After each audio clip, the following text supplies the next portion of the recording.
Here I am.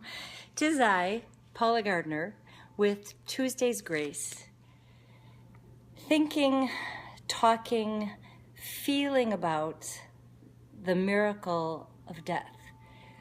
We're all very familiar with the miracle of life. We watch it every time we see winter turn into spring. We've all held or at least been around newborns. We can feel and hear and touch the miracle of life. A couple of weeks ago, I had the privilege and honor of being present for what my friend Lisa calls the miracle of death. My dad, who was a vibrant 98 years old, had a major stroke at the beginning of March. And early the following morning, the doctor and I were sure that we would be talking about hospice for him. My dad was looking intently over my shoulder, and I was convinced that he was communicating with the angels. I told him they were there to help him do whatever it was he decided or would decide to do. He apparently chose to stay. He rallied and he worked really hard to regain the use of his right side and his speech. And over the course of the month, he had at least one other stroke. And then on Tuesday, before he passed into God's arms, he had a stroke, and after that became very relaxed and peaceful.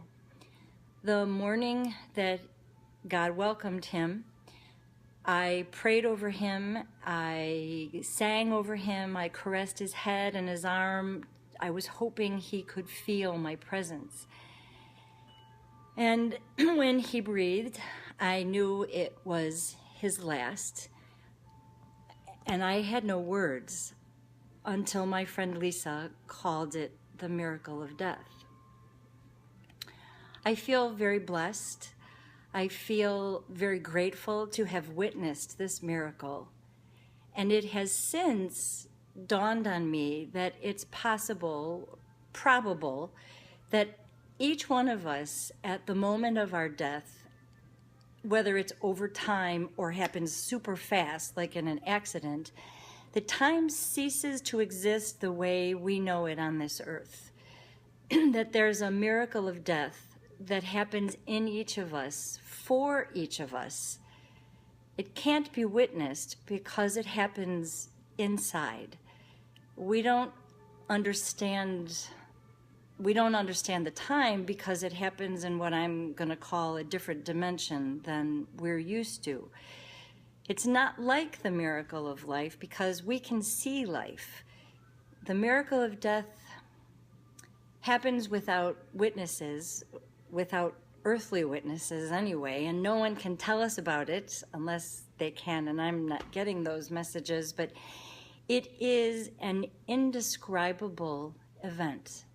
A phenomenon filled with immediate understanding, profound peace, and immense gratitude, and filled with so much life force that it defies description.